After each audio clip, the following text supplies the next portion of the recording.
Caroline had married Victor 10 years ago, with a heart full of hope.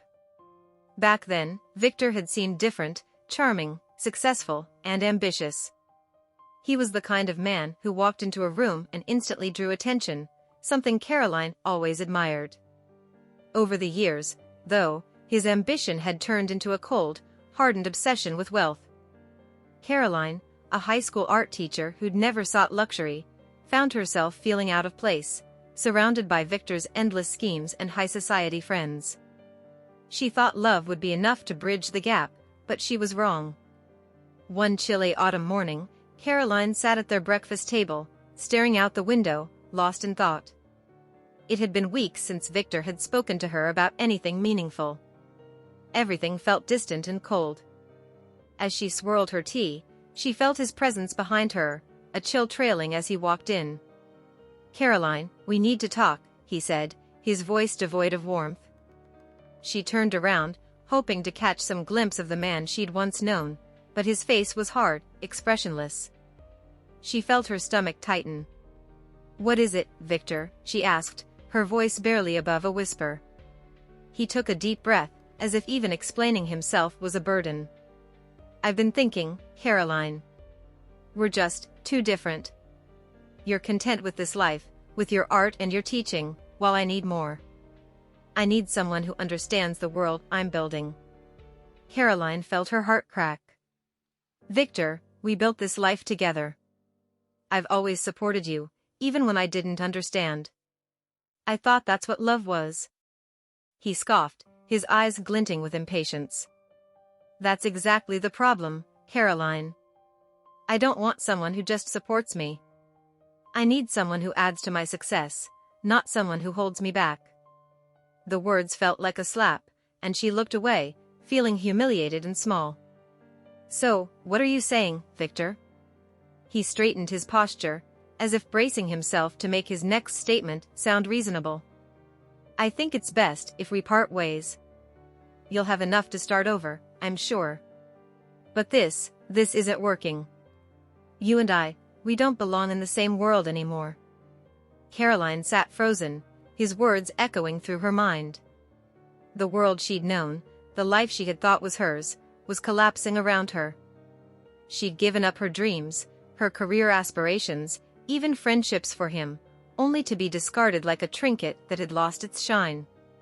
The love they'd once shared was now buried under the weight of his ambition and her quiet sacrifices. Gathering the last shreds of her dignity, Caroline looked him in the eye. "I may not fit in your world, Victor, but I gave you my heart. I believed in you when no one else did. If that isn't enough, then maybe you're right, we don't belong together." Victor shrugged, barely touched by her words. "I think it's best you pack your things and leave by the end of the week. I'll make sure you're provided for." His callousness struck her deeply, but she managed to stand, her legs shaky but firm enough to carry her back to the bedroom. Once inside, she closed the door behind her and sank to the floor, letting the tears fall freely. She was angry, heartbroken, and, most of all, lost. She'd built her life around Victor, trusted him, and now he'd thrown her aside like she was nothing. But as she sat there, something inside her began to stir. She wasn't going to let this break her completely. She didn't know where she'd go or what she'd do, but one thing was clear: she would find a way to reclaim her life, no matter how shattered it felt now. The days following Victor's decision felt like a blur. Caroline packed her things, not knowing where she'd go or what she'd do, just knowing she had to leave. Each item she placed in her suitcase carried a memory: laughing at the breakfast table, watching movies late at night, planning their future. But now those memories felt distant, as if they belonged to someone else. On her last day, she took one final look around the house, fighting the urge to break down again. She felt empty, a shell of the woman she'd once been. But deep down, a small voice kept telling her this wasn't the end, it was a new beginning, even if it didn't feel that way yet. With her bags packed, Caroline booked a small, nondescript motel on the other side of town. It was nothing like her old home, just a single room with faded wallpaper and a window that overlooked the busy street below. She spent her first night there tossing and turning, wondering if she'd made the right choices, if there was something more she could have done to save her marriage. But every time those thoughts crept in, she reminded herself of the hollow look in Victor's eyes, the way he dismissed her without a hint of remorse. The next morning, exhausted but determined, she took a walk through the city. She strolled down familiar streets, trying to piece together her scattered thoughts. And then, almost by accident, she found herself in front of a small, charming art gallery tucked away on a quiet street. She remembered walking past it before, admiring the paintings in the window but never going inside. Today, she stepped in, as if something was pulling her forward. The gallery was warm and inviting, filled with vibrant, expressive paintings and sculptures that seemed to pulse with life. Caroline wandered from one piece to the next, feeling a sense of calm settle over her. For the first time in days, she felt like she could breathe.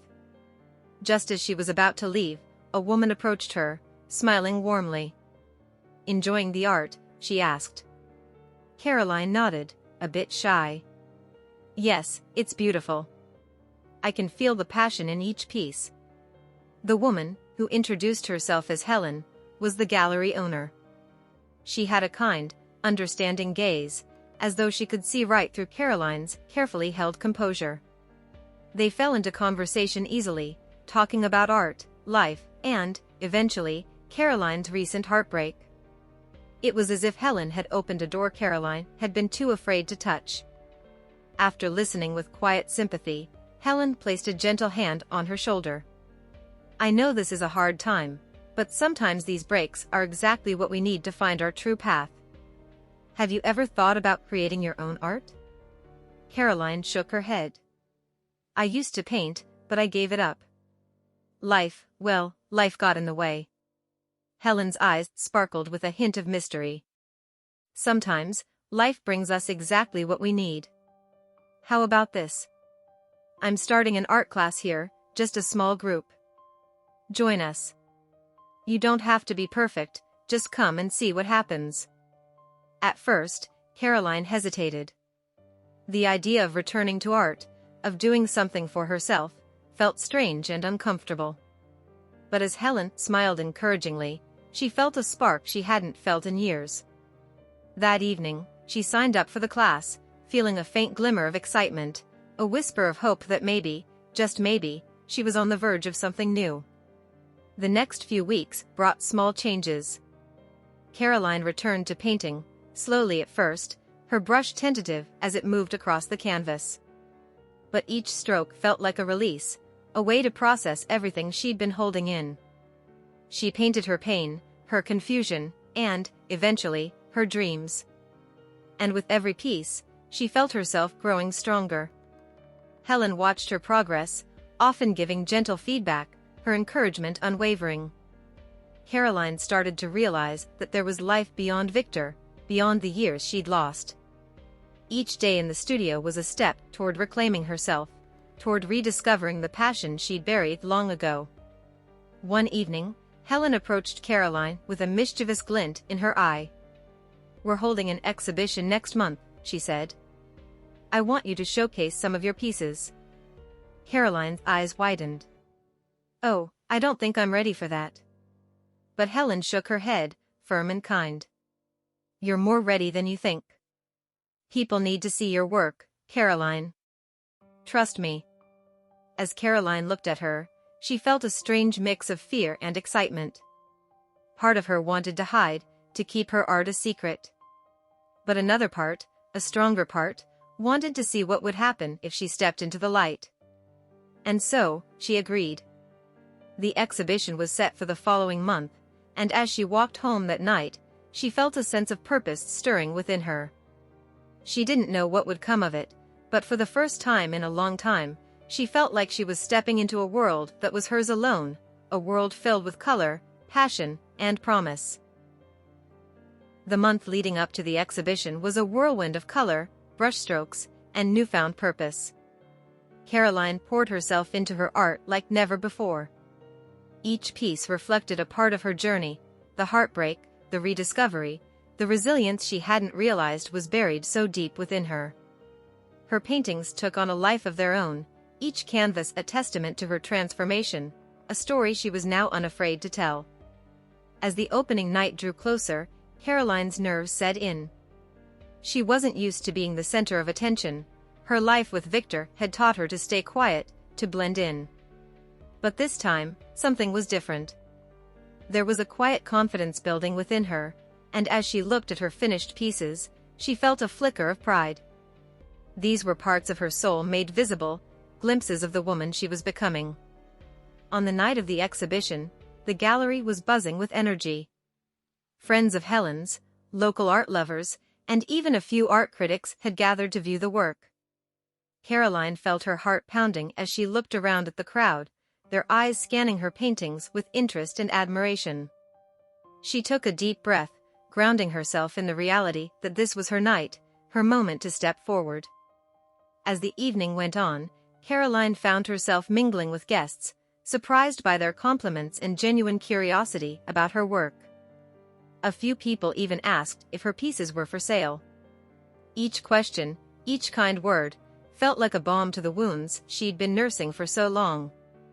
And then, toward the end of the evening, she heard a familiar voice that sent a shiver down her spine. "Caroline?" She turned, heart sinking as she recognized Victor standing in the gallery entrance. He looked around, his gaze briefly touching each of her paintings before settling on her. His expression was one of disbelief, mixed with something she hadn't seen in years, a hint of regret. "Victor," she said, steadying herself, reminding herself of the new strength she'd found. He approached her slowly, his eyes lingering on a painting of hers that depicted a sunrise emerging from a storm.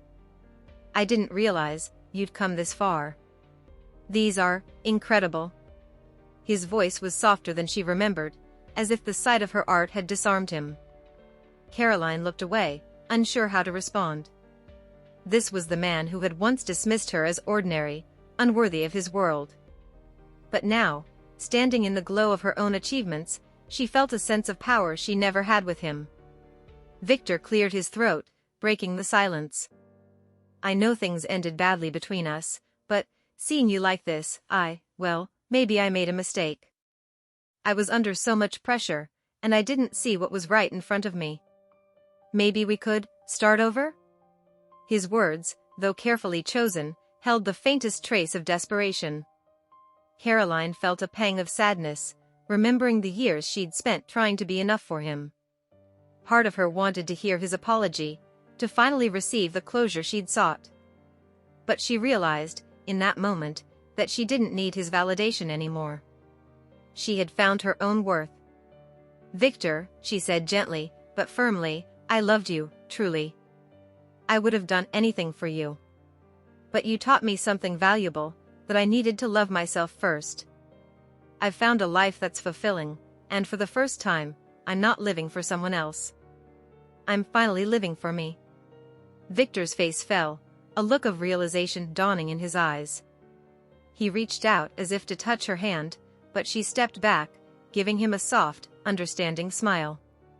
There was no bitterness in her heart, only gratitude for the lessons she'd learned. Helen approached just then, holding 2 glasses of champagne and beaming with pride.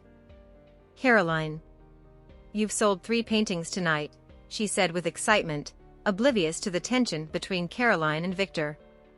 Caroline turned to her, her smile brightening. "Thank you, Helen. I couldn't have done any of this without you." Helen handed her a glass, and the two clinked in celebration. Victor watched them, a mixture of regret and resignation in his expression. He understood, finally, that she was beyond his reach now, that she had grown into someone he couldn't keep. As the evening came to a close, Caroline felt lighter than ever.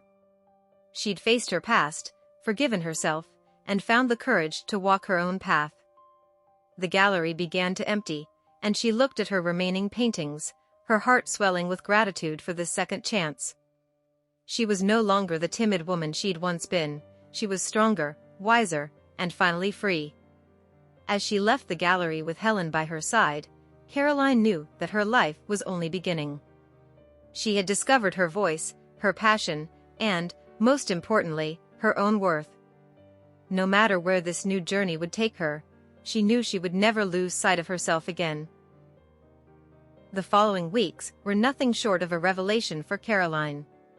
With her newfound confidence, she poured herself into her art, creating pieces that were snapped up by collectors and local art lovers alike. Her name was slowly beginning to circulate within the art community, and she was beginning to believe, truly believe, that she could create a life she loved. One morning, as she was finishing a painting, her phone rang. It was a number she didn't recognize, but something told her to answer. "Hello, is this Caroline Harris?" a polite, crisp voice asked on the other end. "Yes, this is she," Caroline replied, curiosity piqued. "My name is Evelyn Grayson. I'm an attorney representing the estate of Elizabeth Davis, your late aunt." The woman paused as if to let the words settle. Caroline felt a surge of shock. Her Aunt Elizabeth had been a distant relative she'd only met a few times as a child. She remembered her as a kind, gentle woman who always sent handmade birthday cards and letters, even if they hadn't been close. "I'm calling to inform you that you're named as the primary beneficiary in her will," Evelyn continued. "Ms. Davis passed away last month, and we've been attempting to reach you. She left behind a substantial estate, along with a letter explaining her intentions." Caroline's mind was reeling. I had no idea," she stammered, struggling to process what this meant. Evelyn invited her to the law office to review the details. The following day, Caroline found herself sitting across from Evelyn, who slid a thin, neatly folded letter across the table. Caroline opened it carefully, her eyes scanning the familiar handwriting of her aunt. "My dear Caroline, I know we weren't close, but I've always admired your spirit from afar. I know you sacrificed much for love, and I worried you'd forget your worth. I want you to have my estate, not because of what it is, but because of what I hope it will help you become. Use this to chase your dreams, to live as brightly and fully as you deserve. Don't let anyone dim your light. Remember, you are extraordinary. With love, Elizabeth."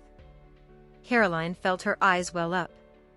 She hadn't expected such words, and certainly not from someone she barely knew.